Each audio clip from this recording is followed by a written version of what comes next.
আমরা আজকে P3 লেকচারে শেষ অংশ অর্থাৎ প্রবাহী নিয়ে আলোচনা করব।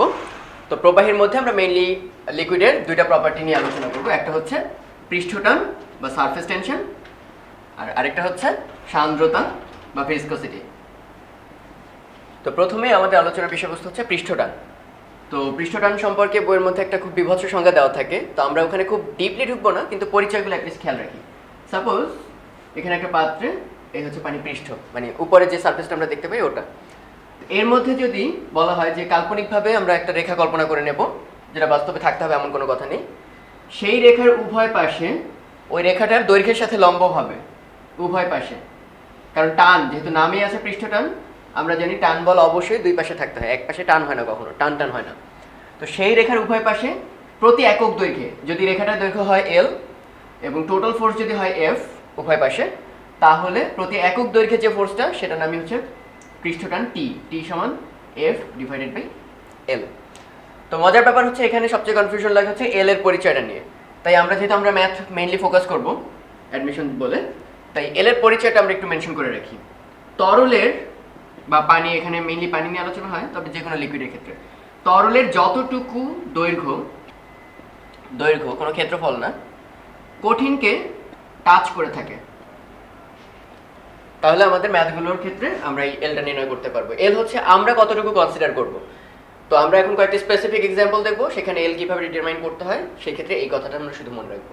তো এবার এখানে লক্ষ্য করো, আমি বেশ কয়েকটা ছবি এঁকেছি। তো আমাদের এখন ডিউটি হবে প্রত্যেক ক্ষেত্রে এল এর পরিচয়টা কি এবং সেটা আমরা কিভাবে নির্ণয় করবো। কোয়েশ্চেনের মধ্যে ওটা মেনশন করা থাকবে না। কোয়েশ্চেনে বলবে সাপোজ এরকম একটা কাগজ আয়তাকৃতির, সেটা অর্ধেক নিমজ্জিত। আমাদের দেখতে হবে এই যে পানির যে পৃষ্ঠটা, এই মানে আপার সারফেস, সে আপার সারফেসের কতটুকু দৈর্ঘ্য এই কঠিন বস্তুটাকে টাচ করে আছে। তাহলে সামনের পাশে অবশ্যই লাল দাগটা দেখতে পাচ্ছি, ধরলাম এটা হচ্ছে তার দৈর্ঘ্য এ। কিন্তু আমি যদি কাগজটা পানি থেকে তুলে ফেলি বা রং থেকে তুলে ফেলি, দুই পাশেই রং হয়ে যাবে না? তাহলে উপরে একটা দৈর্ঘ্য তোমার সামনে যেটা এল, একইভাবে পেছনেও কিন্তু আবার কালি ফেলে দিছে, তার মানে ওখানেও কিন্তু ভিজানো আছে এবং সেটা এ। সো আমি যদি বলি এখানে এল এর পরিচয় কি, কতটুকু দৈর্ঘ্যকে টাচ করে আছে সামনে এবং পেছনে, টোটাল এ প্লাস এ 2a। সিমিলারলি এখানে একটা নিরেট, তার মানে উপর থেকে বা ভেতর থেকে কোনো ফাঁপা নেই, পানি ঢুকতে পারবে না। তাহলে এই ক্ষেত্রে পানি টাচ করে আছে অনলি এই যে টোটাল এই সার্কুলার পরিধিতে, তার মানে এখানে পরিধিটাই হবে মোট কতটুকু দৈর্ঘ্যে পানি টাচ করে আছে, তার মানে টোয়াইস পাই আর, যেখানে আর হচ্ছে এটা ব্যাসার্ধ। এবার খেয়াল করে থাকো যে এখানে একটা হচ্ছে হলো চোঙ। তো হলোর ক্ষেত্রে কি হয়, যে এটা যদি খুব পাতলা হয়, চোঙটা যদি খুব পাতলা হয়, তার মানে আমি বলতে পারি এর অন্ত ব্যাসার্ধ আর বহি ব্যাসার্ধের সাইজ প্রায় সমান। তার মানে এটার যদি R1 হয় আর বাইরের ব্যাসার্ধ যদি R2 হয়, ওদের মধ্যে আমরা পার্থক্য প্রায় নেগলেক্ট করতে পারি যদি খুব অল্প পুরুত্বের বা নগণ্য পুরুত্বের চোঙ হয়। তাহলে সেক্ষেত্রে আমরা কি লিখবো, পানি বাইরে টাচ করে আছে এবং সেটার লেন্থ হচ্ছে 2πr। আবার পানি ভেতরেও টাচ করে আছে, ভেতরে যে দেয়ালটা, তাহলে কঠিনের কতটুকু দৈর্ঘ্যকে টাচ করে আছে, 2πr প্লাস 2πr, তার মানে এল এর পরিচয় হবে টোটাল 4πr। সিমিলারলি এবার যদি একটা রিং রাখি, তাহলে রিং এর ক্ষেত্রে কি হবে, পানি ভেতরের পরিধিকে টাচ করবে, আবার পানি বাইরের পরিধিকেও টাচ করে থাকবে। তাহলে এই ক্ষেত্রে হবে 2πr1 প্লাস 2πr2। এই r1 r2 যদি প্রায় সমান হয়, সেক্ষেত্রে আমরা লিখতে পারবো 4πr। এক্ষেত্রেও যদি খুব কাছাকাছি হয় তাহলে লিখতে পারবো, আদারওয়াইজ লিখতে হবে 2πr1 প্লাস 2πr2 জেনারেল কেসে। এবার এটা বেশ সুন্দর একটা কেস, এটা একটা 3D ব্লক, আয়তাকৃতির ঘনবস্তু। এটার দৈর্ঘ্য ধরলাম এ, প্রস্থ ধরলাম বি, আর উচ্চতা ধরলাম সি। এবং কোয়েশনে বলে দিল এটাকে অনুভূমিকভাবে নিমজ্জিত করলাম অর্ধেক পরিমাণ, তার মানে সি পুরাটা ডোবে নেই, c/2 পরিমাণ পানির নিচে। কিন্তু এগুলো কিন্তু আমাদের কনসার্ন না যে কতটুকু নিচে আয়তন দখল করলো। আমরা বললাম এই লাল দাগটা, দ্যাট ইজ পানির পৃষ্ঠ এই কঠিন বস্তুটাকে কতটুকু দৈর্ঘ্যে টাচ করছে। তাহলে অবশ্যই সে এতটুকু দৈর্ঘ্যে টাচ করছে, সেটা হচ্ছে এ। এই দৈর্ঘ্যে টাচ করছে আমরা দেখতেই পাচ্ছি, সেটা বি। এই দৈর্ঘ্যে আবার টাচ করছে পেছন সাইড থেকে, ওটা এ। আর এই দৈর্ঘ্যে টাচ করছে এবং সেটাকে আমরা বলতে পারি বি। সো টোটাল টাচ করে আছে হচ্ছে a plus B plus a plus B, that is twice a plus B. Last কেসটা কেমন, এটা কোয়াইট সিম্পল একটা কেস, এটাই তোমাদের বইয়ে বেশিরভাগ সময় অঙ্কে থাকে। একটা সুই খুব পাতলাভাবে আলতোভাবে আমরা পানির পৃষ্ঠে ছেড়ে দিলাম, এটা ডোবে না। কেন ডোবে না আপাতত আমরা জেনে রাখি যে পৃষ্ঠটানের কারণে এমজিকে সে দখল করে নেয়। কিন্তু কতটুকু দৈর্ঘ্যকে টাচ করে আছে খেয়াল করে দেখো, পানি কিন্তু এই বর্ডারেও টাচ করা, এই যে আমি লাল শেড দিয়ে দেখাচ্ছি যে ডান পাশের দৈর্ঘ্যে কিন্তু পানি টাচ করা, দৈর্ঘ্যকে যদি এল বলি, ক্যাপিটাল এল, তাহলে এই এল পরিমাণ পানি টাচ করা, আবার ওই পাশেও কিন্তু এল পরিমাণ পানি টাচ করা। তাহলে আসলে কতটুকু দৈর্ঘ্যে টাচ করা, L plus L, that is 2l। তাহলে আশা করি এভাবে যে কোনো শেপই দেওয়া থাকুক না কেন, তোমরা খালি দেখবা এই লাল বর্ডারটা ওই বস্তুটার কতটুকুকে সারাউন্ড করছে, ওই দৈর্ঘ্যটা মেজার করতে পারলেই আসলে আমরা বের করে ফেলতে পারবো এলটা কত। তো ফার্স্ট ম্যাথে এমন যে একটা পানির সারফেসের উপর একটা সুই বা একটা সরু তার আমরা রেখে দিলাম, যার ভর হচ্ছে 5 গ্রাম। এখন এটার দৈর্ঘ্য দেওয়া নেই, কোয়েশ্চেনে আমাকে এটাই বের করতে হবে যে এর দৈর্ঘ্য ম্যাক্সিমাম কত হতে পারবে যদি এটা এখানে থাকতে চায়। মানে এর চেয়ে বেশি দৈর্ঘ্য হলেই সেটা ডুবে যাবে, দ্যাট ইজ সারফেসটাকে ব্রেক করে ভেতরে ঢুকে যাবে। তো সেই সর্বোচ্চ দৈর্ঘ্য আমরা কিভাবে বের করব? প্রথম কথা, এটা কেন এখানে আলতোভাবে ভেসে আছে, কেন ডুবতেছে না, যদিও সে কিন্তু লোহার, দ্যাট ইজ তার ঘনত্ব অনেক বেশি। কারণ খুব সিম্পল, যখনই আমরা তাকে পানিতে ডুবাই, আমি একটু জুম করে দেখাচ্ছি, প্রস্থচ্ছেদ এরিয়াটা হচ্ছে এমন, ওই পাশে এরকম বিস্তৃত। তাহলে একটু খেয়াল করে দেখো, সে পানিকে কিন্তু এরকম অনেকটা ডাবিয়ে রাখছে। তাহলে এই পাশ থেকে কি একটু ডিম্পল হয়ে যাবে। যেই পানির সারফেসে ভাঁজ পড়বে, পানির পৃষ্ঠ সবসময় চায় সংকুচিত হতে, তাহলে সে এই স্পর্শক বরাবর পৃষ্ঠটানের যোগান দেবে। ওকে, সেই পৃষ্ঠটানের কারণে সে উপরের দিকে একটা লব্ধি বল অনুভব করবে, ফোর্স ডিউ টু টেনশন। সেই টেনশনটাই আসলে কাকে বিয়ার করতে পারবে? নিচের দিকে তার যে ভর, মানে ওজন, এমজি। তাহলে আমরা লিখতে পারি এই এমজির চেয়ে যখনই বড় হয়ে যাবে তখন আর সেটা থাকতে পারবে না। এমজিটা এত বড় যে সারফেস টেনশন তাকে আর তুলে ধরে রাখতে পারতেছে না। তাহলে একটা এক্সট্রিম কেস চিন্তা করতেছি, যখন সারফেস টেনশন এমজির সমান হয়ে গেছে, এরপর আর খাটবে না। এরপর ভর যদি বেশি হয়, দৈর্ঘ্য যত বাড়বে ভর তত বাড়তে থাকবে, এরপর আর হবে না। তো এই কেসটায় যে দৈর্ঘ্যটা বের হবে সেই দৈর্ঘ্যটা হচ্ছে সর্বোচ্চ দৈর্ঘ্য, যেটা এখানে ভেসে থাকতে পারবে। তাহলে আমরা এখানে লিখতে পারি সারফেস টেনশন সমান কি, কারণ মনে আছে F = T × L, T সমান ছিল F/L। আর এই এল কিন্তু সবসময় এল না, একটু আগে আমরা অনেক ছবি দেখাইছি।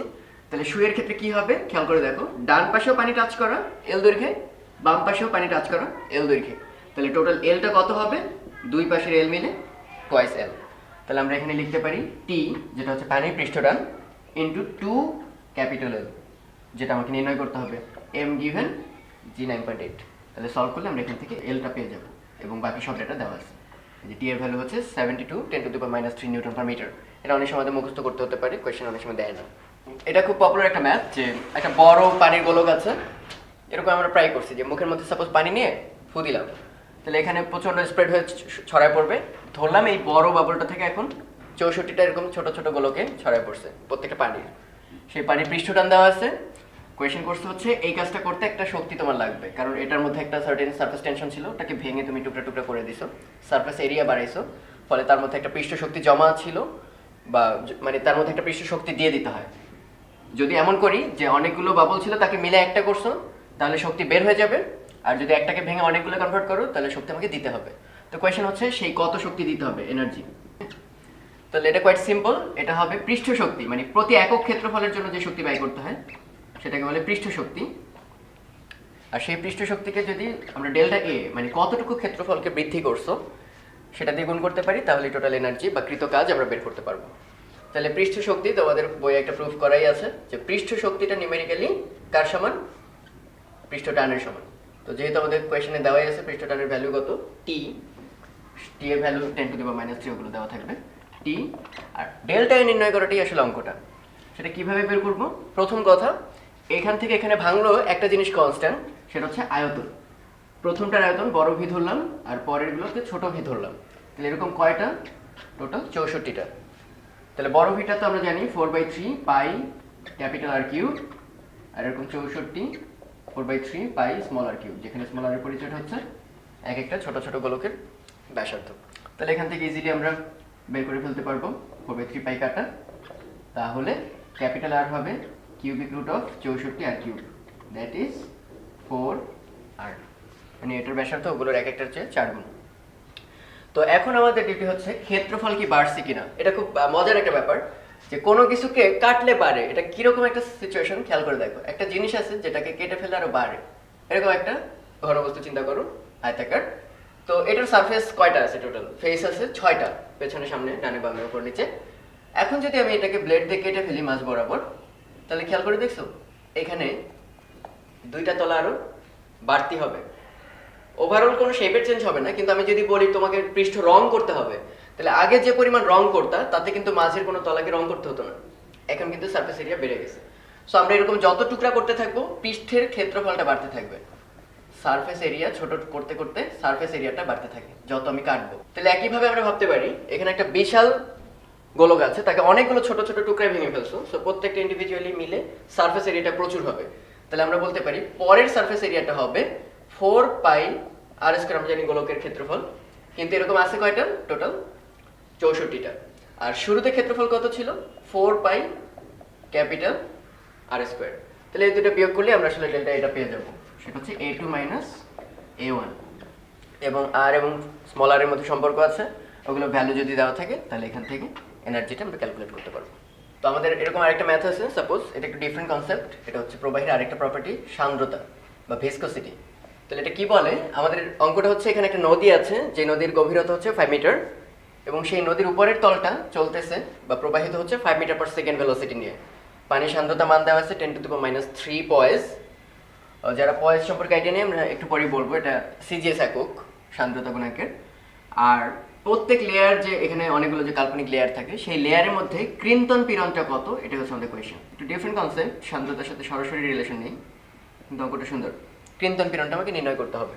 তবে তার আগে আমরা একটু জেনে নিই সান্দ্রতার সেই যে ফর্মুলাটা নিউটনের। আমরা এভাবে ভাবি যে এটা হচ্ছে যে তলটার উপর দিয়ে চলতেছে, সাপোজ আমাদের মেঝে, তার উপর দিয়ে এরকম পানি ফ্লো করতেছে, পানি বা যে কোনো লিকুইড। তাহলে আমরা সেক্ষেত্রে কি করি, এই এদের মধ্যে যেমন প্র্যাকটিক্যালি আমরা দেখছি কঠিন বস্তুর ক্ষেত্রে, এটা যদি একটা রাফ তল হয় অমসৃণ, আর তার উপর দিয়ে যদি আরেকটা সলিড অবজেক্ট চলতে চায়, তাহলে সেক্ষেত্রে আমরা দেখছি তার গতির অপোজিটে একটা ফোর্স কাজ করে, সেটা নাম হচ্ছে ফ্রিকশন ফোর্স বা ঘর্ষণ বল। তার মানে তাদের মধ্যে আগে কোনো আপেক্ষিক গতি ছিল না, মানে একটা স্থির নিচেরটা স্থির উপরটাও স্থির, কিংবা দুইটাই গতিশীল। এটা কিন্তু অনেকেই একটু খেয়াল রাখবা যে যখন একটা বস্তুর উপর দিয়ে আরেকটা বস্তু চলে বা চলতে চেষ্টা করে, তার মানে কিন্তু এই না যে একটা খাতা এরকম সামনে চলতে থাকবে, একটা স্থির তার উপর দিয়ে রিলেটিভ বা আপেক্ষিকভাবে একটা গতি থাকতে হবে, কারণ দুইটা যদি একসঙ্গে চলে কোনো রিলেটিভ মোশন নেই, ফলে তাদের মধ্যে কোনো ঘর্ষণ নেই। তো সিমিলারলি যখনই একটা পানি এরকম স্ট্যাগনেন্ট অবস্থায় আছে, তাদের মধ্যেও একটা ঘর্ষণ টাইপ বল কাজ করে। কেন কাজ করে, আইএমএফ আমরা বলি শর্টে, ইন্টারমলিকুলার ফোর্স বা আন্তঃআণবিক বলের কারণে। সেটা কেন, যেই তলটা আছে নিচে খেয়াল করে দেখো, তার এক ধরনের অণু আছে এবং সেই অণু হচ্ছে কাঠের অণু কিংবা আমাদের মেঝের অণু, আর তার উপরে আছে পানির অণু। তাহলে একদম লোয়েস্ট যে সারফেসটা, তাহলে আমরা কি বলতে পারি, সেই মেঝের অণুগুলো পানির অণুগুলোকে টেনে ধরে রাখছে, এত জোরে টেনে ধরে রাখছে যে মেঝে আর ওই লাস্ট লেয়ারটা আসলে সেম। তাহলে মেঝেটার তো আমরা জানি বেগ কত, 0, সে নড়বে না, এবং লাস্ট লেয়ারটা যেহেতু একদম দৃঢ়ভাবে আটকে রেখেছে, তার মানে আমরা বলবো এই লেয়ারের বেগটাও কত, 0। কিন্তু খেয়াল করে দেখো ওপরের লেয়ার কিন্তু ঠিকই নড়তেছে। তাই আমরা এই পুরা সিস্টেমটাকে আমরা অনেকগুলো লেয়ারে কল্পনা করতে পারি, যে একটা লেয়ার পানির নিচে আরেকটা লেয়ার পানি, তার নিচে আরেকটা লেয়ার পানি। তাহলে একটু কল্পনা করে দেখো তো, একদম মেঝে বরাবর যদি চিন্তা করি, তাহলে এই পুরা লেয়ারগুলোর চাপ পড়ছে না, তাহলে পুরা লেয়ারের ওজন যদি পড়ে, তাহলে এখানে ফ্রিকশন বলটাও কেমন হবে, ফ্রিকশন না বলে আমাদের সান্দ্র বল বলা উচিত, তাহলে সেটা হবে সর্বোচ্চ পরিমাণ, এবং সেই কারণে তার বেগ আসলে 0। এরপর যত উপরে যেতে থাকবো, তার উপরে লেয়ারের হাইট কমতেছে, তাহলে চাপ কমতেছে, ফলে এর উপর ফ্রিকশন ফোর্স ধীরে ধীরে কমতে থাকবে। আমরা যদি এই লেয়ারে যাই, এর উপর অল্প পানি আছে, ফলে তার উপর প্রেশার কম, এখানে ফ্রিকশন ফোর্স আরো কম। তাহলে আলটিমেটলি আমরা বলতে পারি এই যে তলটা আছে এর বেগ হবে সর্বোচ্চ, এই তলটার বেগ হবে সর্বনিম্ন, ফলে আমরা এরকম একটা প্রোফাইল পাচ্ছি না, এই বেগ হচ্ছে সর্বোচ্চ, তারপরে বেগ আরেকটু কম, তারপরে বেগ আরেকটু কম, তারপরে বেগ আরেকটু কম। ওকে, তাহলে এভাবে গ্র্যাজুয়ালি প্রত্যেক তলের মধ্যে বেগের একটা পার্থক্য থাকবে। এটা যদি ভি প্লাস ডেল ভি হয়, পরেরটা হবে ভি, তার মানে আগের লেয়ারের ভেলোসিটি বেশি পরেরটার তুলনায়, এবং এই পরিমাণ আপেক্ষিক বেগ তাদের মধ্যে আছে। যদি থাকে তখন পেছন দিকে একটা টেনে ধরার বল বা ড্র্যাগ ফোর্স কাজ করে, যেটার নামই হচ্ছে ভিসকাস ফোর্স। এবং আইজাক নিউটন দেখাইছেন সেই ভিসকাস ফোর্সটা কার সাথে রিলেটেড, সারফেস এরিয়াটার উপর কত জায়গা জুড়ে আন্তঃআণবিক বল কাজ করতেছে। এটা খুবই common sense. Surface area, suppose এর উপর দিয়ে একটা পয়সা চালাবা আর একটা প্লেট চালাবা, কোন ক্ষেত্রে টান বেশি হবে, প্লেট অবশ্যই, কারণ প্লেটের ক্ষেত্রে মলিকুল সংখ্যাও কি সারফেসে অনেক বেশি, ফলে আন্তঃআণবিক আকর্ষণ বলটা হবে অনেক বেশি। কিন্তু পয়সার ক্ষেত্রে অণুর সংখ্যা কম, ফলে অল্প জায়গা জুড়ে আকর্ষণ বিকর্ষণ, ফলে ড্র্যাগ ফোর্সটা হবে কম।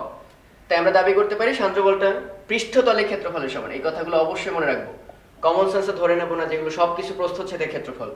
ওকে, এটা হচ্ছে পৃষ্ঠতলের ক্ষেত্রফল, বাট অবশ্যই অবশ্যই মনে রাখতে হবে কতটুকু কন্ট্যাক্টে আছে। এর অর্থ হচ্ছে সাপোজ এখানে মধু কিংবা যে কোনো একটা লিকুইড আছে, তার উপর একটা প্লেট চালাচ্ছ, তাহলে প্লেটের তলার যতটুকু অংশ মধুর সঙ্গে রিলেটেড বা আটকে আছে ততটুকুই হচ্ছে আমাদের সারফেস এরিয়া। আর এরপর আমরা কি জানলাম, ভেলোসিটি গ্রেডিয়েন্ট, তার মানে একক দূরত্বে গেলে বেগের যতটুকু চেঞ্জ, তাহলে যত জোরে টান দিতে যাব মানে আপেক্ষিক বেগ যত বেশি করতে চাবো তত বেশি ড্র্যাগ ফোর্স কাজ করবে। এই দুটো মিলে আমরা একটা ফর্মুলা পেয়েছিলাম যে ভিসকাস ফোর্স বা সান্দ্র বল proportional to a dv dy। Okay, এই বরাবর y অ্যাক্সিস। তাহলে এখান থেকে একটা ফর্মুলা আমরা জানি, এটা a dv dy। এটা হচ্ছে একটা কনস্ট্যান্ট যার পরিচয়টা হচ্ছে কি সান্দ্রতাঙ্ক বা সান্দ্রতা গুণাঙ্ক।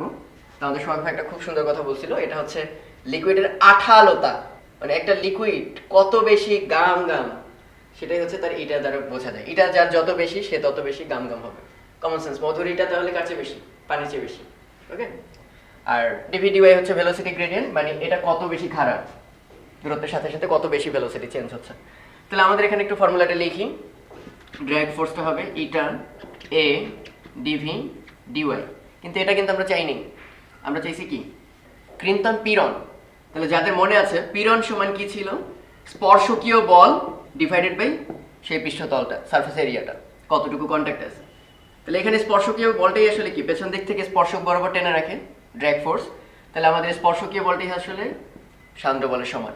তাহলে আমরা একটু ক্লিয়ার করে লিখতেছি। তাহলে স্পর্শকীয় বল যেহেতু সান্দ্র বলের সমান, তাহলে আমরা এখানে লিখে দিতে পারি পীড়ন হবে সেই সান্দ্র বল ডিভাইডেড বাই সারফেস এরিয়া। সান্দ্র বল তো আমরা জানলামই, এটা A dv dy divided by A, that is surface area থাকতেছে না, আলটিমেটলি এটা ডিভি ডিওয়াই। এটা গিভেন 10⁻³ পয়েস, মাস্ট মনে রাখতে হবে। এটার বেসিক একক হচ্ছে প্যাসকেল সেকেন্ড। ওই যে যাদের মনে নেই এম পার এল পার টি এরকম ছিল, KG per metre per second, overall pascal second লেখা যায়।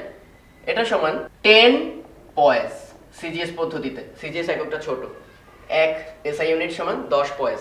তাহলে আমার এখানে আরো একটু 10 দিয়ে ভাগ করে নিয়ে এসআই তে কনভার্ট করতে হলো। ওকে, তাহলে আমরা এটা লিখতে পারি এখন প্যাসকেল সেকেন্ডে কনভার্ট করে নেব সবাই। ডিভি ডিওয়াই, তাহলে ডিভি ডিওয়াই কিভাবে বের করব একটু খেয়াল করো। এই সারফেসে ভেলোসিটি কত? 5 মিটার পার সেকেন্ড। একদম তলায় বলছিলাম না লেগে আছে যেহেতু, ওইটা 0। তাহলে আসলে কি উপরে আর নিচের মধ্যে পার্থক্য কত? 5 মাইনাস 0। আর এই ওয়াইটা কত? ডিওয়াই যেটা 5 মিটার। তাহলে ঢালটা বের হয়ে গেল, পেয়ে যাবো আশা করি 10⁻⁴ × 1।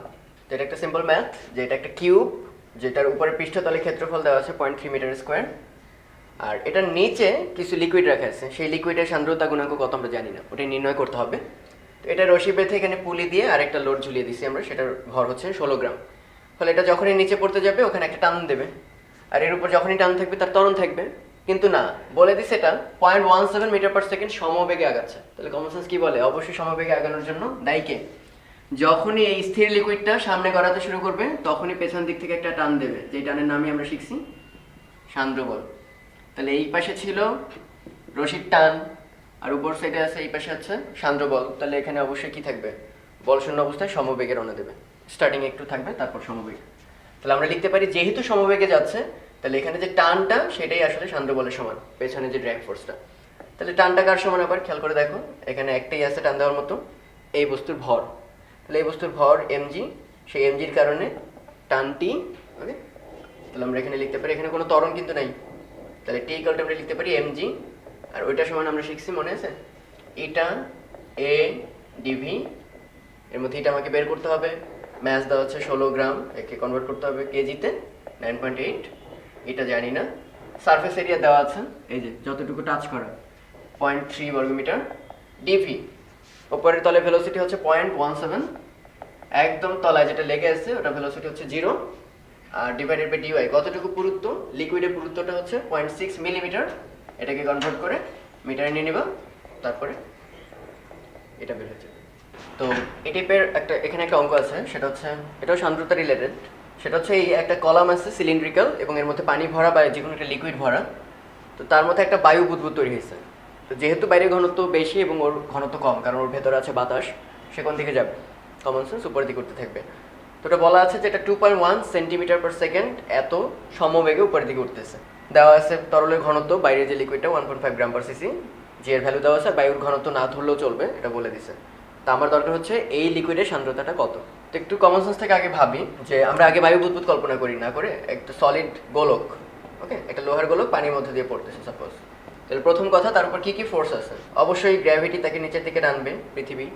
কিন্তু সে যেহেতু একটা গোলক এবং লিকুইডের মধ্যে একটা পানি কিন্তু সে অপসারণ করে ফেলছে, তাহলে পানি অপসারণ করলেই সেই যে আমরা ক্লাস 9-10-এ পড়ছি প্লবতা, হ্যাঁ, যখনই ফ্লুইডের মধ্য থেকে কিছু অংশ তুমি সরাই ফেলবা তখন ওই সমায়তন পানি বা লিকুইডের ওজনের পরিমাণ ধাক্কা উপরের দিকে খাবো, এবং সেটার নাম হচ্ছে প্লবো বল, সাপোজ ইউ। কিন্তু আরও একটা ব্যাপার আমরা ইন্টারে ওঠার পর নতুন করে শিখছি, এ যখন এখানে দাঁড়ানো সাপোজ তার গায়ে কিন্তু বাইরের লিকুইডগুলো লাগানো, এবং আমরা একটু আগেই দেখছি শান্ত বলের ক্ষেত্রে যে যার গায়ে লাগানো থাকে ওখানে অ্যাট্রাকশনটা হয় সবচেয়ে বেশি, অ্যাডহেসিভ ফোর্স বা আসক্তি বলটা। তাই যদি হয় আসলে আমরা এই সলিড স্ফিয়ারটার সাথে ওই লাল যে লেয়ারটা একই ভাবতে পারি। তাহলে আসলে যখন সলিডটা নিচের দিকে নামবে এই লাল লেয়ারগুলোকে নিচে টান দিয়ে নামায় ফেলবে কমন সেন্স, কারণ তাদের নড়তে দেবে না। পাশেরগুলোর প্রতি আকর্ষণ অত বেশি না, একদম অ্যাডজেসেন্ট যে লিকুইডটা আছে ওটার উপর আকর্ষণটা সবচেয়ে বেশি। ফলে যখনই এটাকে নিয়ে নিচে নামতে যাবে তখনই আমরা কি জানি লিকুইডের মধ্যে কোনো বেগ ছিল না, হঠাৎ একটা বেগ তৈরি হলো, উপরের দিকে কি অনুভব করবে একটা, সেটার নামই হচ্ছে শান্ত বল। তাহলে উপরের দিকে আরেকটা ফোর্স আছে সেটার নাম হচ্ছে এফ ভি। তাহলে এমজির কারণে তার বেগ বাড়তে থাকবে, বেগ বাড়লে এটা বাড়তে থাকে, দুইটা যখন সমান হয়ে যায় তখন আমরা বলি সে সমবেগে পড়ে। তাহলে অবশ্যই বুঝতে পারতেছে এখানে যেহেতু সমবেগে উঠতেছে, নিচে নামা উপরে নামা ব্যাপার না, এটা ডিপেন্ড করে তার ঘনত্ব কি পানির চেয়ে বেশি নাকি কম। তো যেহেতু সমবেগে উঠতেছে তাহলে আমরা আশা করতে পারি কি এখানে পৃথিবী তাকে টানে এমজি বলে, কিন্তু সেই বাতাসকে টানা আসলে না টানেরই সমান, কারণ বলে দিছে বায়ুর ঘনত্ব নগণ্য। তাহলে এমজিটা আসলে মেজর না, মেজরটা কি তার আশেপাশে যে লিকুইডের একটা লেয়ার তার গায়ে লাগানো একদম অ্যাডজেসেন্ট লেয়ার, সে যখনই উপরে উঠতে যাবে তাদেরকে নিয়ে উঠবে, ফলে লিকুইডের মধ্যে একটা আপওয়ার্ড ভেলোসিটি কিন্তু সে দিয়ে দিয়েছে উপরের দিকে, ফলে নিচের দিকে একটা টান সে খাবে সান্দ্র বলের কারণে এফ ভি। এমজিটা নগণ্য কিন্তু এফ ভিটা কিন্তু অনেক জরুরি, ওকে। আর উপরের দিকে অবশ্যই একটা ফোর্স থাকবে না, এই যে আমরা বললাম সে যেহেতু পানিকে অপসারণ করছে তাহলে উপরের দিকে একটা ধাক্কা খাবে কি প্লবতা।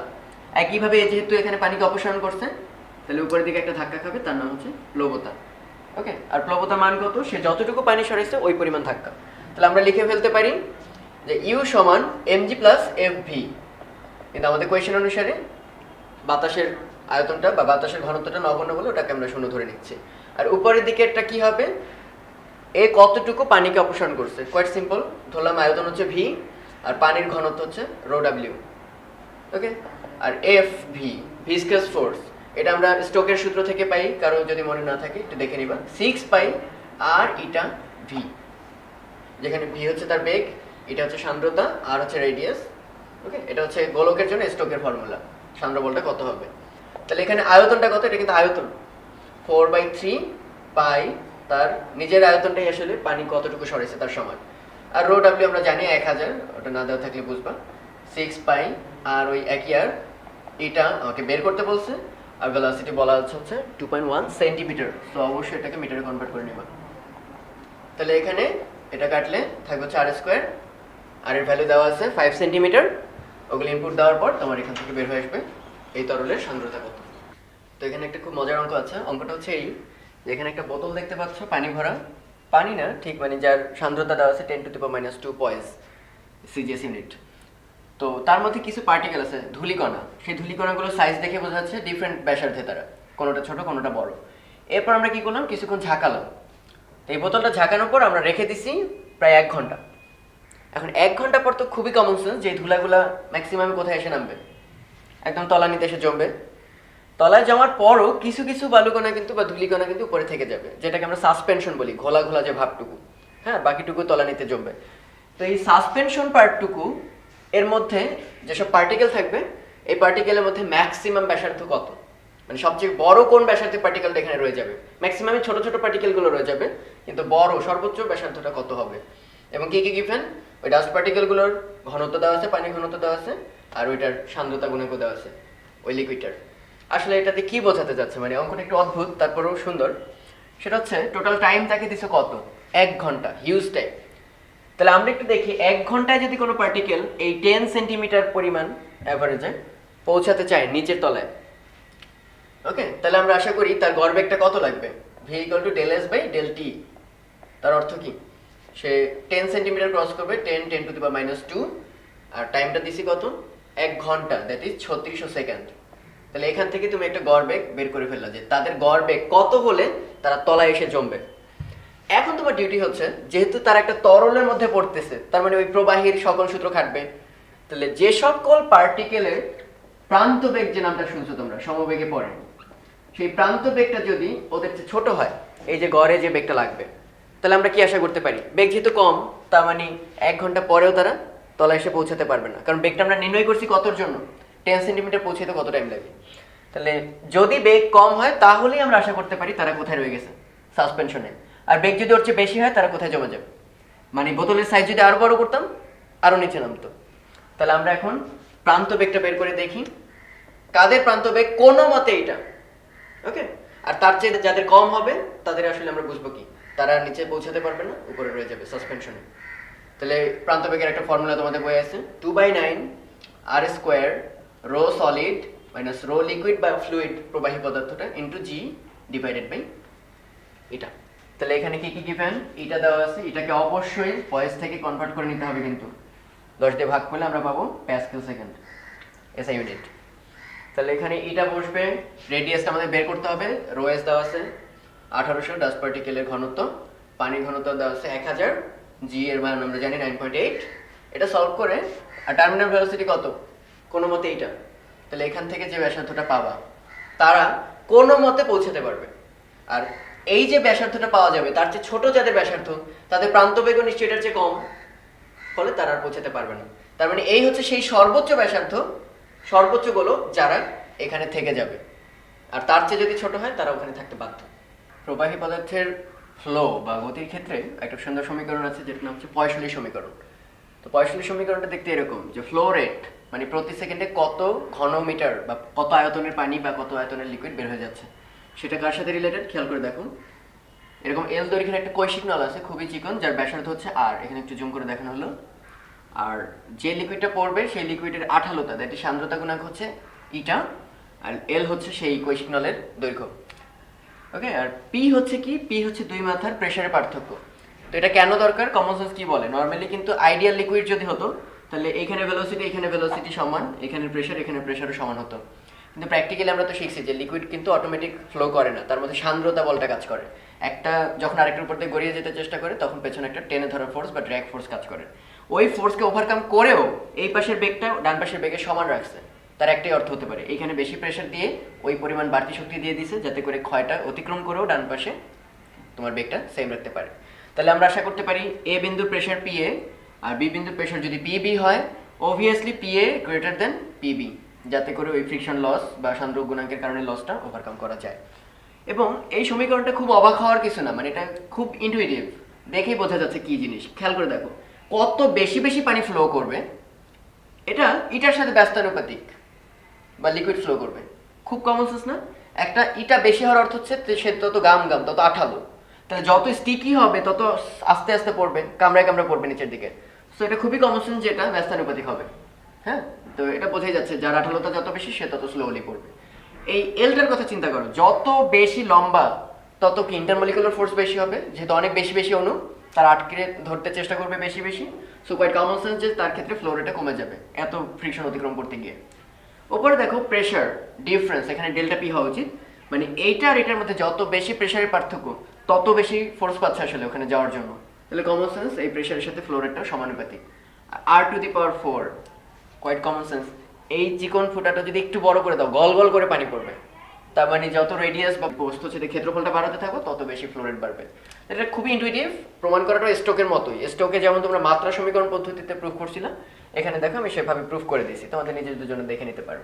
ফ্লো রেট কিউ মানে পার সেকেন্ডে কত ঘনমিটার পানি বের হবে বা লিকুইড বের হবে, এটা অফকোর্স কার ফাংশন, প্রতি একক দৈর্ঘ্যে কি পরিমাণ প্রেসার, মানে প্রেসার গ্রেডিয়েন্টটা যেমন এখানে ছিল ভেলোসিটি গ্রেডিয়েন্ট ডিভি ডিওয়াই যেমন ছিল, তাহলে একইভাবে আমরা বলতে পারি ইউনিট ডিস্টেন্সে কত বেশি প্রেসার, সেটার সাথে সমানুপাতিক, এক্স্যাক্টলি বলতে পারতেছি না, টু দি পাওয়ারের সাথে সমানুপাতিক, মানে কোনো না কোনোভাবে রিলেটেড। আমাদের এখন ওইটাই নির্ণয় করতে হবে এক্স এর মানটা কত হতে পারে, সেটা 1, -1, 2 ফ্র্যাকশন, ওইটাই আমাদের বের করতে হবে, যেটা কি সমানুপাতিক নাকি বর্গের সমানুপাতিক নাকি ব্যস্তানুপাতিক, এরকম ব্যাপারগুলো বের করতে হবে। এবং আমরা এটাও বুঝতে পারতেছি এই লিকুইডটা কত বেশি গাম বা আঠালো তার সঙ্গে ফ্লো রেটটা ডিপেন্ডেন্ট, এবং আমরা অবশ্যই এক্সপেক্ট করতেছি এটা কত বেশি বড় ফুটা তার সাথেও ডিপেন্ড করবে পার সেকেন্ডে কত বেশি গল গল করে পানি বের হবে। সো আমরা আপাতত অ্যাজিউম করে নিতেছি এই ফ্লো রেটটা অনলি এই তিনটা জিনিসের ফাংশন, এর বাইরে আর কোনো প্যারামিটার সিগনিফিকেন্ট কোনো রকম ইম্প্যাক্ট ফেলতে পারবে না। তাহলে আমরা আশা করতে পারি কি কিউ সমান একটা সমানুপাতিক ধ্রুবক আর এই ফাংশনগুলো।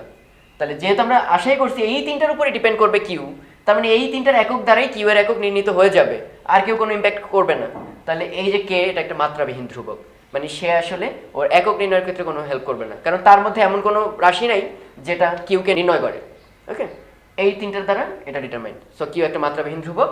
তাহলে কিউ এর একক কি হবে? পার সেকেন্ডে কত ঘনমিটার। ডেল পি ডেল এল কি আসলে? উপর হচ্ছে প্রেসার, প্রেসারের মাত্রা, নিচে হচ্ছে লেংথ, তার পাওয়ার হচ্ছে এক্স। একইভাবে এটার সবসময় মনে রাখবা সান্দ্রতা গুণাঙ্কের মাত্রা হচ্ছে এম পার এল পার টি, একটু ছন্দের মতো মনে রাখবে, M per L per T to the power Y, আর তো জানি দৈর্ঘ্যের একক টু দি পাওয়ার জি। তাহলে এখানে আমরা যেরকম করে নর্মালি করি, এম এর পাওয়ার নিচে এক্স, এখানে আছে ওয়াই, তাহলে এক্স প্লাস ওয়াই, এল এর এরকম করে, টি এর এরকম করে, আর এই পাশে কোনো এম নেই, তার মানে এম এর পাওয়ার কত আসলে? 0। তাই এম এর পাওয়ার বাম পাশে হচ্ছে 0 আর ডান পাশে হচ্ছে এক্স প্লাস ওয়াই। তাহলে আমি বলতে পারি কি, এক্স প্লাস ওয়াই সমান 0। এটা সলভ করে দেখতে পেলাম এক্স সমান minus Y. Similarly minus 2x minus Y সমান হচ্ছে এখানে মাইনাস 1।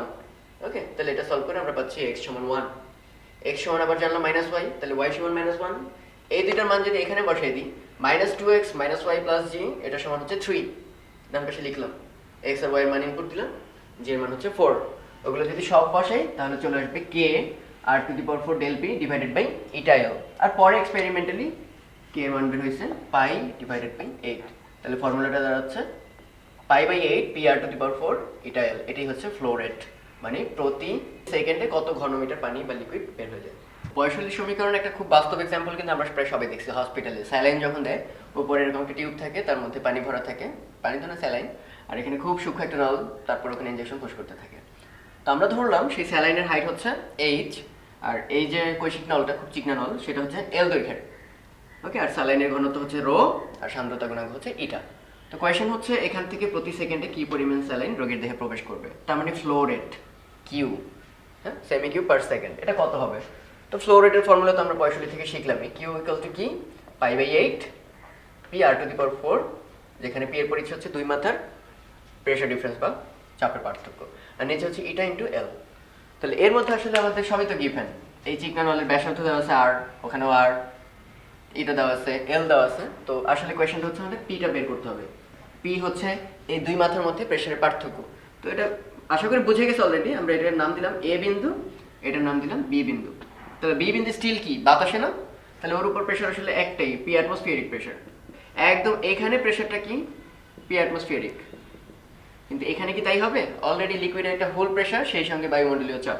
তাহলে এই পয়েন্টের প্রেশার হচ্ছে P atmospheric plus H rho G, সেই যে এইচ হাইটের তরলের চাপ।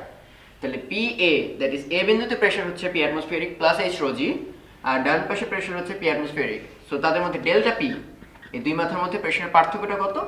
P atmospheric plus H rho G minus P atmospheric. বুঝতে পারতেছো যে এটাই হবে আসলে এইচ রো জি। তার মানে আমাদের আলোচনা অঙ্কে শুধুমাত্র pi by 8 R to the power 4 by eta L of equal same, pressure ডিফারেন্সের জায়গা হবে এইচ রো জি। বয়সলী সমীকরণে আরেকটা খুব সুন্দর এক্সাম্পল হচ্ছে এরকম, যে একটা টিউব আছে যার ব্যাসার্ধ হচ্ছে আর এবং দৈর্ঘ্য হচ্ছে এল, এবং এর দুই মাথায় প্রেশার একটা পার্থক্য রাখা হয়েছে। কিভাবে রাখা হয়েছে আশা করি আগের উদাহরণে বুঝছো, যে এই পাশে একটা এইচ হাইটের স্যালাইনের বোতলের মতো আছে। তো বলে দিলাম এই দুইটার মধ্যে প্রেশার পার্থক্য হচ্ছে এইচ রো জি। তো এখান থেকে লিকুইড ফ্লো করতেছে পার সেকেন্ডে 40 মিলিলিটার করে, মানে প্রথম ক্ষেত্রে ফ্লো রেটটা দেওয়া আছে কিউ।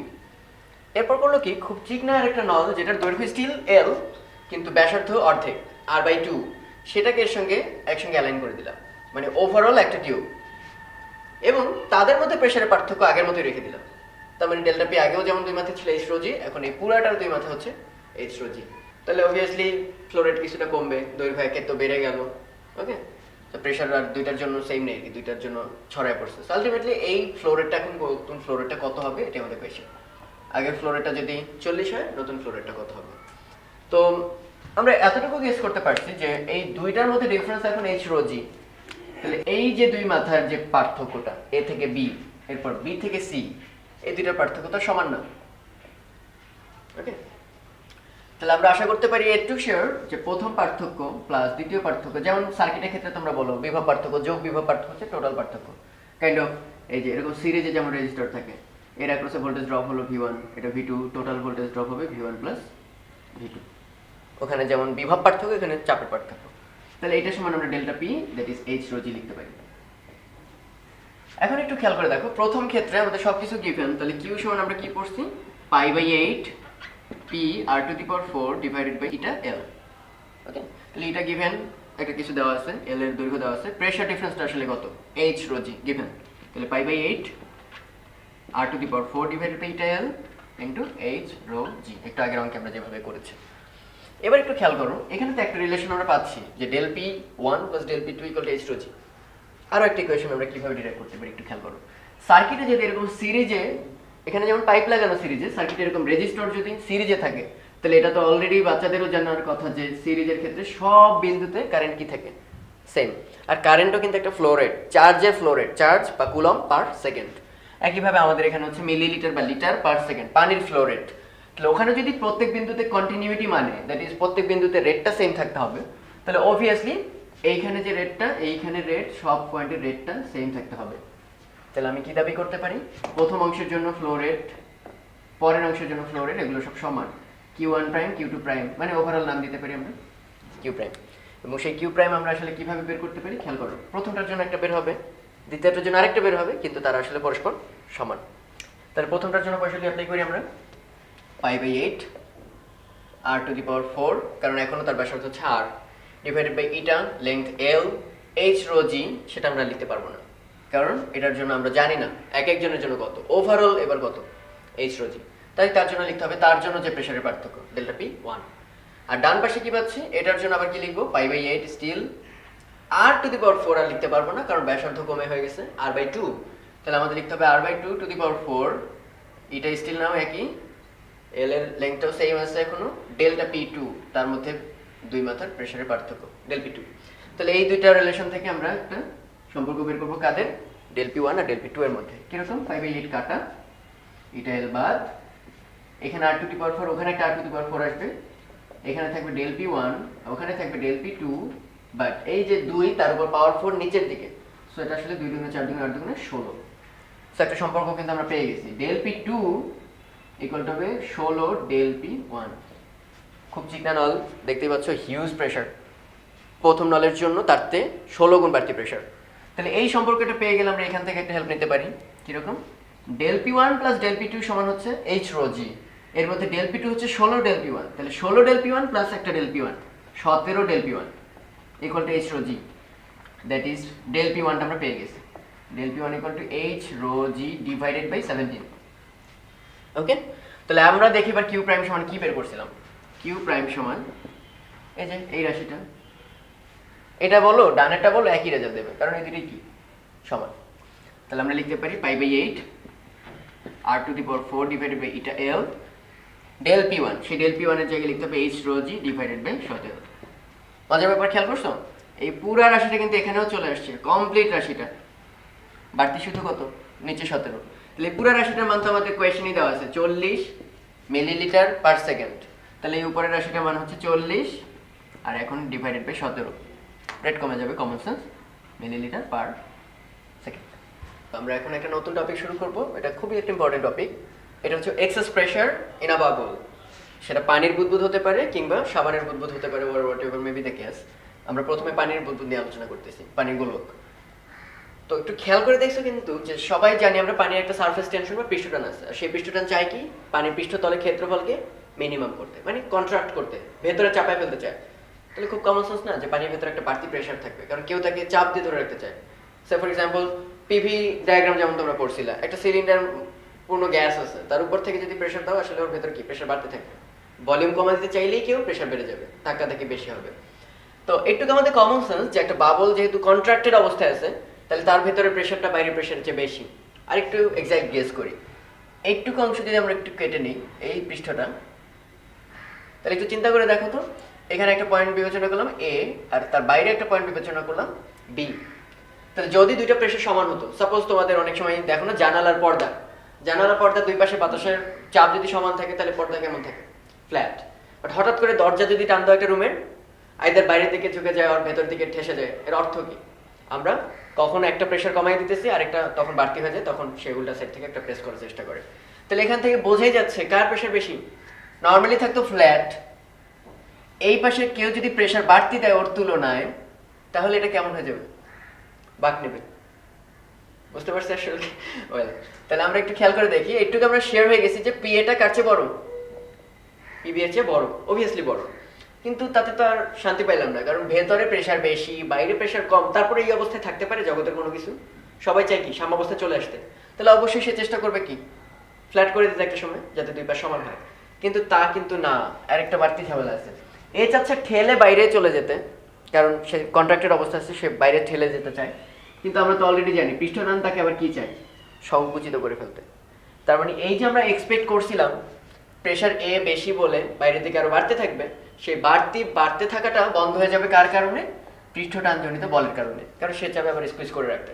এই পৃষ্ঠটানজনিত বল এবং ভেতরে ধাক্কাজনিত বাইরের বল, এই দুইটা যখন পরস্পর সমান হবে, সাপোজ এটা ধাক্কা নাম দিলাম, এই দুইটা যখন সমান হবে তখন স্ফিয়ারটা যেমন আছে ঠিক তেমনই থাকবে। ওই প্রেশারের কারণে সে এই টেন্ডেন্সি ফিল করবে না যে আমি আরো ফ্ল্যাট হয়ে যাই অথবা আরো বাল্জ হই। ওকে, তাহলে আমি পুরো ব্যাপারটা আরেকবার বলি। একটা ফোর্স চায় কি তাকে সংকুচিত করে দিতে, ফলে ভেতর থেকে একটা শেপ বাইরে ধাক্কা দেওয়ার চেষ্টা করে। তাহলে বাইরে ধাক্কার কারণে চাবে কি বাইরে চলে যেতে, আর পৃষ্ঠ টানের কারণে চাবে ভেতরে থাকতে। এই দুটো সমান হলে আমরা আশা করি এটা গোলক যেমন ছিল তেমনই থাকবে। এবং যেহেতু এখন আছে, তাহলে আমরা আশা করতে পারি কি পৃষ্ঠ টানজনিত বল আর ধাক্কাটা পরস্পর সমান। তাহলে সেখান থেকে আমরা ওই অতিরিক্ত চাপের রাশিমালাটা এখন নির্ণয় করবো। তো সবাই একটু খেয়াল করো, আমরা এই স্ফিয়ারটাকে পুরোটা পানি ভরা, হ্যাঁ, ওখানে যেরকম আছে অবিকল তাই, এটাকে কেটে আমরা দুইটা গোলকে ভাগ করে ফেললাম। তাই আমরা একটু এভাবে রাউন্ড করে দেখাই, যেটা দুইটা গোলক। যদি একটু এইভাবে দেখাই, এই একটা গোলক আর তার সঙ্গে আরেকটাকে আমরা বাইরে নিয়ে আসছি, একটু কষ্ট হচ্ছে, তারপর ওই একটা তরমুজ বা রাউন্ড কোনো কিছুকে জাস্ট মাঝখান থেকে কেটে ফেলছি। তো এই অবস্থা একটু খেয়াল করুন, আমরা জানি পৃষ্ঠটান কাজ করে পৃষ্ঠ বরাবর, স্পর্শক বরাবর।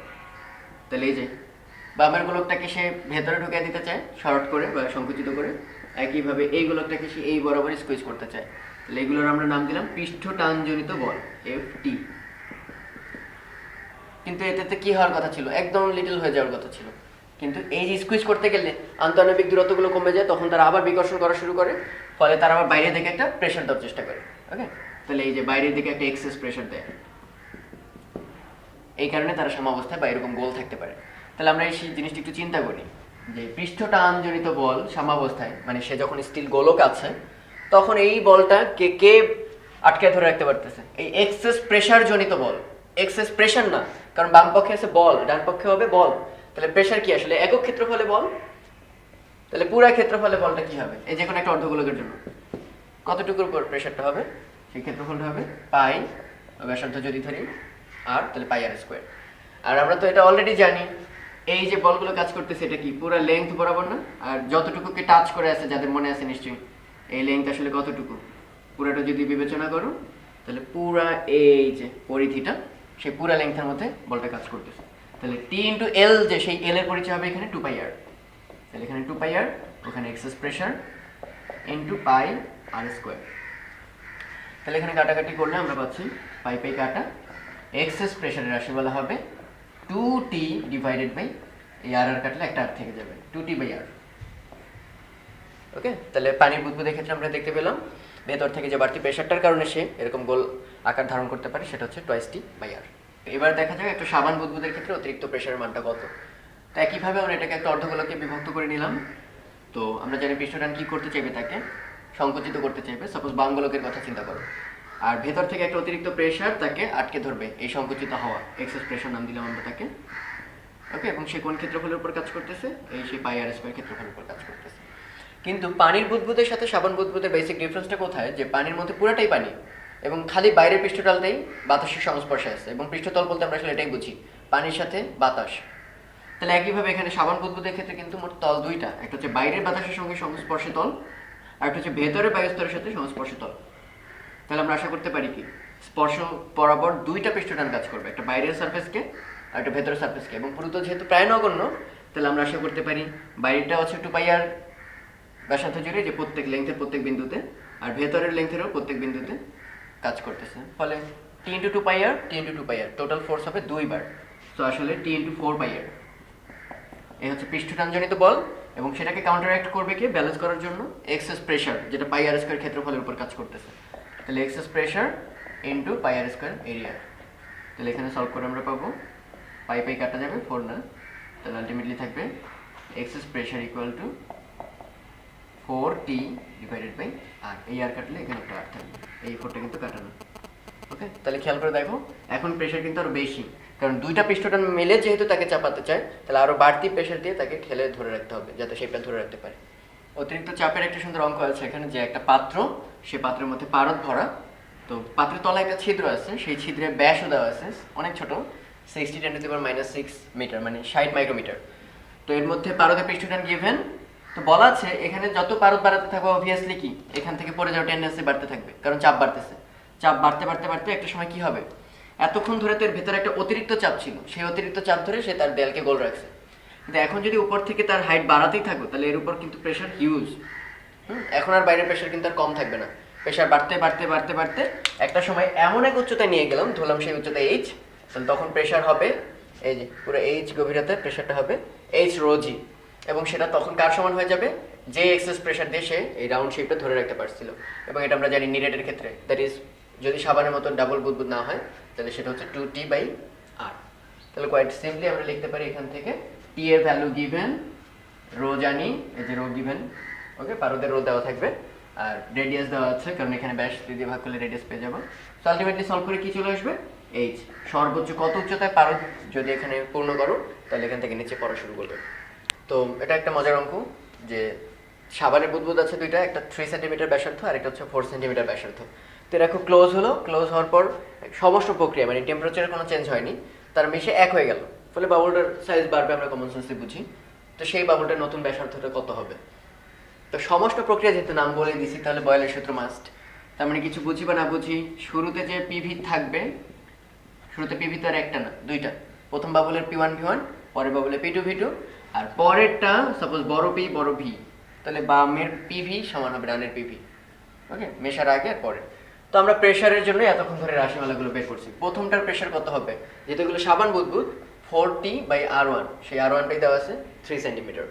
এরপর P2, এইটার প্রেশার কত দেওয়া আছে, অতিরিক্ত চাপ আমরা জানি 4T/R2, আর এটা রেডিয়াসকে ধরে নিলাম আর, তাহলে আমরা একটু এটাকে এই পাশে নিয়ে লিখতে পারি, P1 সে জায়গায় লিখতে পারি 4T/R1 ইন্টু ভলিউম, ভলিউম তো গোলকের আয়তন 4/3πr cube πr1 cube, plus আবারও 4T/R2 4/3πr2 cube equal to, একবারে লিখে দিচ্ছি 4T/r, যেটা হচ্ছে একদম নতুন ব্যাসার্ধ হবে, ইন্টু 4/3πr কিউব।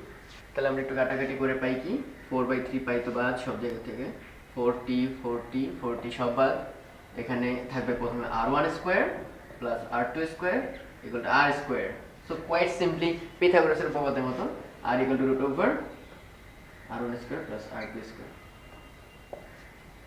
প্রবাহীর আরেকটা অনেক সুন্দর প্রপার্টি আছে, সেটা হচ্ছে ক্যাপিলারিটি বা কৈশিকতা। তো আমাদের আগের বইয়ে কৈশিকতার উপর বেশ সুন্দর ডিসকাশন ছিল, অনেক রাশিমালার প্রতিপাদন ছিল, এখন ওটা অনেকে অমিট করছে, তো আমরা চেষ্টা করবো একটা সূত্রগুলো যাতে শিখি। কৈশিকতা হচ্ছে আমরা অনেকেই দেখছি, খুব চিকনা পাইপ যদি হয় তাহলে সেক্ষেত্রে পানি ডুবাইলে আমরা আশা করছি কি, যে পর্যন্ত ডুবাবো ওই হাইট পর্যন্ত পানি থাকে, কিন্তু খুব চিকন যদি নল হয় তাহলে আর একটু উপর পর্যন্ত পানি, যেমন জুসের স্ট্রতেও দেখছো তোমরা একটু হাইট পর্যন্ত বাড়তি পানি ওঠে। তো এই বাড়তি পানি কেন ওঠে, এটি হচ্ছে কৈশিক নলের মধ্যে আসলে আরোহণ, পানির আরোহণ কিংবা অন্য কোনো লিকুইডের আরোহণ। তো এটা আমি কেন আলোচনা করতেছি, এই কনসেপ্টটা অতিরিক্ত চাপ থেকে ব্যাখ্যা করা যায় কোয়াইট সিম্পলি, মানে একদম মনে হয় যেন আকাশ পাতাল একটা ব্যাপার, কিন্তু এটার সাথে এটার একটা সুন্দর রিলেশন আছে। কিরকম একটু খেয়াল করো, আমরা যখন পানিতে ডুবাইলাম এই কৈশিক নলটা, আমি একটু জুম করে দেখাইছি, এটা খুবই চিকনা একটা নল, কারণ কৈশিক কথাটার মানে হচ্ছে কেশ, চুলের মতো চিকনা। তো দেখো এই পাশে ফ্ল্যাট সারফেস, এই পাশে ফ্ল্যাট সারফেস, আর এখানে কার্ভড। কার্ভ কেন হয় তোমরা জানো, সেই স্পর্শকোণ পৃষ্ঠটানের কারণে নেমে যায়, আসঞ্জন সংশক্তি এইসব বলের কারণে।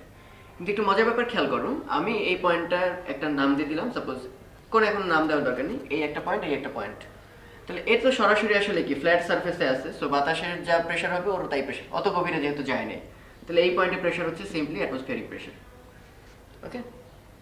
কিন্তু একটু দারুণ ব্যাপার খেয়াল করছো যে এটা কিন্তু আসলে একটা গোলকের পার্ট, এই যে এই কার্ভেচারটা একটা গোলকের পার্ট, কিন্তু আমরা তো অলরেডি এটা জানি যে এরকম যে বুদবুদগুলো আমরা শিখলাম সোফার, যে এরকম যদি কার্ভ থাকে তাহলে এই যে অবতল পাশ যে পাশে থাকে ওই পাশে প্রেশারটা হাই হয়, আর উত্তল পাশের প্রেশারটা কি হয়, লো হয়, সব ক্ষেত্রে এটা প্রযোজ্য। তাহলে এইখানের প্রেশারটা হাই হবে আর এইখানের প্রেশারটা হবে লো, কিন্তু এই পয়েন্টের প্রেশার তো আমরা জানি এটা তো বাতাস, তাহলে সেই প্রেশারটা তো আমরা সবাই জানি এটা অ্যাটমসফিয়ারিক প্রেশার, তাহলে ভেতরের প্রেশারটা ওর চেয়ে কম, তার ইমিডিয়েট বাইরে তার প্রেশার কি বেশি, তার ইমিডিয়েট বামেও কি প্রেশার বেশি।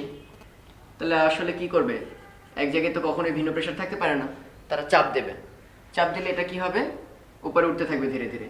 উপরে উঠলে কি লাভ, এই যে এখানে উঠে আসলো, সাপোজ এই হেডটাকে আমরা বললাম এইচ, লাভটা হচ্ছে এই। এখন যেহেতু আরেকটা তরল উপরে, ফলে এইচ হাইটের জন্য সে আরেকটা বাড়তি প্রেশার দেবে। সেই বাড়তি প্রেশার এই পয়েন্টের প্রেশারকে এখন কার সমান করে দেবে, অ্যাটমসফিয়ারিকের সমান। এই অবস্থায় তারা আসলে থাকতে পারবে, এক্সিস্ট করতে পারবে। একটা সেম লেয়ারে কখনো ভিন্ন প্রেশার এক্সিস্ট করে না, এই কথাটা সবাই মনে রাখবো। একটা সেম লেয়ার থাকার অর্থ হচ্ছে ওখানে সব কয়টা পয়েন্টের প্রেশার কি হতে হবে, সেম হতে হবে। তাহলে আমরা আবার আরেকবার রিক্যাপ করি, বাইরে প্রেশার ছিল অ্যাটমসফিয়ারিক প্রেশার, এর বাইরেও ছিল অ্যাটমসফিয়ারিক প্রেশার, কিন্তু এটা যেহেতু একটা বাবলের বাইরের পার্ট, তাহলে বাবলের বাইরের প্রেশার আমরা অতিরিক্ত চাপের সময় দেখছিলাম কম থাকে, ভেতরেটা থাকে বেশি। তাহলে এই পয়েন্টের প্রেশার বেশি, এটা কম, আর এই পয়েন্টের প্রেশার আর এটা সমান। তাহলে সে চাপ দিয়ে এটাকে জায়গায় ধরবে যাতে করে আরেকটা বাড়তি এইচ রোজি প্রেশার আসে, সো দ্যাট এই পয়েন্টের প্রেশার আর এই পয়েন্টের প্রেশার সেম লেভেলে যেহেতু এখন সমান হয়। তাহলে আমরা একটু এভাবে ভাবি, এই পয়েন্টে বর্তমান প্রেশারটা আসলে কি, একটু খেয়াল করে দেখো, অ্যাটমসফিয়ারিক প্রেশার প্লাস এইচ রোজি। এই যে এই পয়েন্টের প্রেশার ছিল অ্যাটমসফিয়ারিক প্রেশার প্লাস এইচ রোজি, কিন্তু একটু ঝামেলা আছে। সেটা হচ্ছে এখন বাতাস কিন্তু এই পর্যন্ত, ফলে এই পয়েন্টের প্রেশার হচ্ছে পি অ্যাটমসফিয়ারিক, কিন্তু এটা একটা গোলক এখন। তাহলে এই পয়েন্টের প্রেশারগুলো এখন কি হবে, গোলকের বাইরে যাব, তাহলে কি হবে, অতিরিক্ত চাপটা কম হবে, পি অ্যাটমসফিয়ারিক মাইনাস 2T/R। আরেকবার বলি, এই বাইরে তো বাতাস, ফলে এটা হবে অ্যাটমসফিয়ারিক প্রেশার, কিন্তু এটা যেহেতু গোলকের বাইরে, ফলে অতিরিক্ত চাপ পরিমাণ তার কম থাকবে, কারণ ওই গোলকের ভেতরে থেকে একটা অতিরিক্ত চাপ। তাহলে এই পয়েন্টের প্রেশার হচ্ছে P atmospheric minus 2T/R, P atmospheric minus 2T/R plus এতটুকু স্তম্ভের চাপটুকু, সেটা আমরা জানি এইচ রোজি, কিন্তু আমরা অলরেডি শিখে ফেলছি লাস্ট পর্যন্ত এটা কার সমান হয়ে যাবে, পি অ্যাটমসফিয়ারিক, কারণ একই লেভেলে কখনোই ডিফারেন্ট প্রেশার এক্সিস্ট করে না, ফলে এটা আসলে কার সমান, পি অ্যাটমসফিয়ারিকের সমান। তাহলে আমরা কাটলাম, that is H rho G equal to 2T/R। Okay, তাহলে এখান থেকে পাচ্ছি T equal to R H rho G divided by 2। কিন্তু একটা দারুণ ব্যাপার খেয়াল করবা, এটাকে আমি একটু জুম করে ডান পাশে দেখাচ্ছি। সেটা হচ্ছে এই হচ্ছে মেনিসকাস, তাহলে এটা একটা বিশাল গোলকের অংশ। ওকে, মেনিসকাস হচ্ছে এই অবতল অংশটা, আর এই সিলিন্ডারের ব্যাসার্ধকে ধরলাম স্মল আর। আর এই যে ব্যাসার্ধটা আমরা যতক্ষণ ক্যাপিটাল আর করতেছি, এটা কিন্তু এই গোলকের ব্যাসার্ধ ছিল, কারণ মনে করে দেখো, সেই যে আমরা অতিরিক্ত চাপের রাশিমালা পড়েছিলাম 2T/R, সেই আর ছিল কিন্তু গোলকের ব্যাসার্ধ। তাহলে এই গোলকের ব্যাসার্ধ ক্যাপিটাল আর, আর এই অ্যাঙ্গেলটা তো তোমরা সেই যে ফিজিক্স বই শিখছি, স্পর্শকোণ, অ্যাঙ্গেল অফ কন্ট্যাক্ট। তাহলে এটা স্পর্শকোণ হলে এটাও থিটা। তাহলে আলটিমেটলি আমাদের এই যে সিলিন্ডারের ব্যাসার্ধটা হবে ক্যাপিটাল আর কস থিটা। তাহলে capital R cos theta equal to small R, অথবা R equal to small R divided by cos theta, কারণ আমরা পুরো জিনিসটাকে এই ডিমেনশনে নিয়ে আসতে চাই সিলিন্ডারের মাত্রা দিয়ে। তাহলে আসলে আমরা এখানে ক্যাপিটাল আর ওই কাল্পনিক গোলক আমাদের আর ভাবার দরকার নেই, তার বদলে আমরা সিলিন্ডারের রাশিমালায় নিয়ে আসতে পারি যে R H rho G divided by 2 cos theta. আমরা এটা অনেক আগে অনেক কষ্ট করে প্রুফ করতাম, বাট এটার এরকম একটা সিম্পলিস্টিক প্রুফ আসলে আছে। তো এখানে থিটার পরিচয় কি, স্পর্শকোণ, আর এর পরিচয় কিন্তু এখন গোলকের ব্যাসার্ধ না, এটা হচ্ছে সিলিন্ডারের ব্যাসার্ধ। ওকে, আর এইচ হচ্ছে কত উচ্চতায় কৈশিকতার কারণে উঠবে, রো হচ্ছে সেই লিকুইডের ঘনত্ব। তো এবার আমরা একটা দারুণ ফেনোমেনন লক্ষ্য করব। একটু আগে একটা ফর্মুলা ডিরাইভ করলাম যে পৃষ্ঠটান T equal to R H rho G divided by 2 cosine theta, যেখানে থিটা কি, স্পর্শকোণ, টি হচ্ছে পদার্থের পৃষ্ঠটান। সো আমি যদি এভাবে লিখি R H rho G equal to 2t cos theta, বা R H equal to 2t cosine theta divided by rho into G. তো মজার ব্যাপার, ডান পক্ষের দিকে তাকাও, সেটা হচ্ছে পৃষ্ঠটান আসলে একটা লিকুইডের বৈশিষ্ট্য, ওই লিকুইডের সারফেসের মধ্যে থিটাও ওরকমই একটা ব্যাপার, স্পর্শকোণ কনস্ট্যান্ট যদি এলিমেন্ট দুইটা সেম থাকে। যে একটা কাঁচ আর একটা লিকুইড যদি পানি হয়, এই দুইটার মধ্যে যে থিটাটা সারা জীবনে একই থাকবে। আর রো হচ্ছে পানির ঘনত্ব, এটা চেঞ্জ হবে না যতক্ষণ আমরা টেম্পারেচার ধূলিকণা হ্যানত্যান মিশাই। সো ডান পাশটা কি পুরাই কনস্ট্যান্ট না? অদ্ভুত হলেও সত্য, বাম পাশে কিন্তু ভেরিয়েবল আর এইচ। দেখে মনে হতে পারে যে আর এইচ এর মধ্যে ভেরিয়েবলের কি আছে। ওকে, একটু মনে করে দেখতে হবে, আমরা যদি এই কস থিটাটাকে একটু বামে নিয়ে আসি, একটু যদি বামে আনি, তাহলে আর থাকে না, থাকে হচ্ছে কি আর বাই কস থিটা। তাহলে একটু আগের ভিডিও যদি তোমরা দেখে থাকো, তাহলে তাদের মনে আছে গোলকের ব্যাসার্ধ আর সমান কি ছিল, আর বাই কস থিটা। তাহলে আমরা আসলে এখানে লিখে দিতে পারি ক্যাপিটাল আর, স্মল আর এর বদলে ক্যাপিটাল আর, মানে ওই গোলকের ব্যাসার্ধ। বা আমাদের এই ক্ষেত্রে যে মেনিসকাসটা উপরে ওঠে, সেই মেনিসকাসটা যে গোলকের কাল্পনিক গোলকের অংশ, সেই গোলকের ব্যাসার্ধ ক্যাপিটাল আর।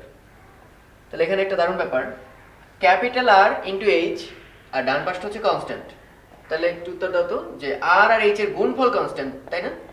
তাহলে কোনো কিছুর গুণফল যদি কনস্ট্যান্ট হয় তারা পরস্পর ব্যস্তানুপাতিক, দ্যাট ইজ আর যদি বাড়ে এইচ তাহলে কমতে হবে। যেমন 6 সমান কি 2 গুণ 3, 2 যদি বেড়ে 3 হয়ে যায় 3 কে অবশ্যই কমে 2 হয়ে যেতে হবে, সো দ্যাট গুণফলটা থাকে সেম। তাহলে এবার আমরা একটু অ্যানালাইসিস করি যে একটা লিকুইড আছে আর একটা কৈশিক নল আছে খুব চিকনা। তাহলে আমরা ওই অনুসারে ক্যালকুলেট করে বের করলাম যে এইচ হবে এই এতটুকু, পানি এতটুকুই অটোমেটিক উঠবে। কিন্তু এটা খুব অদ্ভুত না, আমার হাইটটাই যদি ওর চেয়ে কম হয়, যে নলটা রাখছো সেই নলটার হাইটে কি যতটুকু ওঠার কথা তার চেয়ে কম, তাহলে তোমরা কি আশা করতেছো যে পানি অটোমেটিক উঠতে উঠতে উঠতে উপচে পড়বে? কখনো না, কারণ এটা তো কমন সেন্স যে এখানে কোনো ব্যাটারি লাগানো নাই যে পানি সাক করে উপর থেকে নিচে ফেলবে, মানে এক্সটার্নাল কোনো ফোর্স ছাড়া এটা পসিবল না। তাহলে ঘটনা কি ঘটে তোমরা অনেকেই খেয়াল করছো, একটা গাছে কিন্তু কৈশিক নল ভরা, জাইলেম ফ্লোয়েম তোমরা যারা পড়াশোনা করছো, তো ওখানে দেখবা একটা গাছকে হঠাৎ করে যদি মাঝখান থেকে কেটে ফেলো, খুব চিকনা ডাল বা চিকনা ডাল না ওই কাণ্ডটা আর কি, হঠাৎ করে পানি ওই যে রসের মধ্যে উপর থেকে জমে যায়, পড়ে যায় না কিন্তু গড়িয়ে, অনেকক্ষণ ধরে জমতে থাকে। তাহলে খেয়াল করে দেখো আসলে ঘটনাটা ঘটবে এরকম, প্রথমে কার্ভেচার হওয়ার কথা ছিল এমন এমন এমন, কার্ভেচার চেঞ্জ হচ্ছে না, কিন্তু এরপর তার উঠতে পারবে না, তখন সে করে কি কার্ভেচারকে চাপাই দেয়। মানে এই গোলকটা আগে ছিল এতটুকু, কিন্তু সেই গোলকটা এখন বিশাল, যাতে করে ব্যাসার্ধটা হয় বড়। ব্যাসার্ধ বড় হলে লাভ কি তাকে দেখো, আর আর এইচ এর গুণফলটা কনস্ট্যান্ট থাকবে এনি হাউ। তাহলে সে যদি ব্যাসার্ধকে বাড়িয়ে দিতে পারে তাহলে অবভিয়াসলি হাইটটা কি হবে, কমে যাবে। আর এখানে হাইট কমানোটা মাস্ট, কারণ যত হাইটে রিচ করতে হবে তার চেয়ে কম হাইট তুমি দিয়ে দিছো, সো আলটিমেটলি সে যেহেতু আর পাচ্ছে না এবং এক্সটার্নাল কোনো এজেন্টও নাই যে তাকে উঠায় বাইরে ঢালবে, সো আলটিমেটলি আমরা দাবি করতে পারি এই সিচুয়েশন যদি কখন অ্যারাইজ করে তখন এই মেনিসকাসের ব্যাসার্ধটা হঠাৎ বেড়ে যাবে, তার মানে এইটা আর অত রাউন্ড হবে না, অনেকটা ফ্ল্যাট। তাহলে আমরা আশা করবো কখনই আসলে পানি উপচে পড়বে না। এবং এই যে আর আর এইচ এর গুণফল যে কনস্ট্যান্ট, এটাও আসলে একজন বিজ্ঞানীর সূত্র, একে বলা হয় জুরিনস ল। আমাদের বিজ্ঞানীদের নাম জানা উচিত আসলে, জুরিনের সূত্র। তো আরেকটা ছোট্ট ফর্মুলা তোমরা মনে রাখবা, এটা ডেরিভেশন অনেকটা, তা আমরা ডিরাইভ করার দিকে যাব না, কিন্তু মনে রাখতে পারো ভিন্ন ব্যাসার্ধ বিশিষ্ট পৃষ্ঠ, আমরা সোফার যত পৃষ্ঠ পড়ছি সব রাউন্ড, মানে সব জায়গায় ব্যাসার্ধ কি একটাই, কিন্তু এমন যদি হয় যে কোনো একটা পৃষ্ঠ যার একটা কার্ভেচারের ব্যাসার্ধ হচ্ছে R1 আর একটা কার্ভেচারের ব্যাসার্ধ হচ্ছে R2, এই সিচুয়েশনে অতিরিক্ত চাপের রাশিমালা হচ্ছে T 1/R1 প্লাস 1/R2। তো আসলে এটা কেন অবতারণা করছি, অনেক সময় বাবল হয় সিলিন্ডার আকৃতি, যারা দেখোনি একটু ইউটিউবে সার্চ দিয়ে দেখুন, সিলিন্ডার আকৃতির প্রচুর বাবল আছে, ফোলানো যায়। তাহলে সেই ক্ষেত্রে কার্ভেচার কিন্তু একটা না, এগুলো বৃত্তাকার পৃষ্ঠ, তার ব্যাসার্ধ কত আর আর এটাকে বলতে পারি এটা যেন এরকম একটা বক্রপৃষ্ঠ হওয়ার কথা ছিল, কিন্তু সেই বক্রতা কমতে কমতে কমতে কমতে কমতে একটা সময় কি ফ্ল্যাট হয়ে গেছে। যেমন এখানে একটা পাশ হচ্ছে R1, এই যে একটা পাশ হচ্ছে R1, আরেকটা পাশ হচ্ছে R2, কিন্তু সেই R2 এখন অনেক ফ্ল্যাট, তার মানে এটা আসলে একটা বিশাল অসীম বৃত্তের একটা অংশ। তাহলে সেই R2 এই ব্যাসার্ধটা আসলে অসীম। তাহলে আমরা সেই ক্ষেত্রে কি লিখতে পারি, T 1/R1 হচ্ছে R আর 1/R2 হচ্ছে অসীম, 1/অসীম মানে শূন্য। ওকে, তাহলে আসলে সেই ক্ষেত্রে হবে T/R। প্রথম ক্ষেত্রে যেমন ছিল 2T/R, সাবানে বুদবুদের ক্ষেত্রে 4T/R, সিলিন্ড্রিক্যাল বাবল যদি হয় সেই ক্ষেত্রে হবে 1T/R।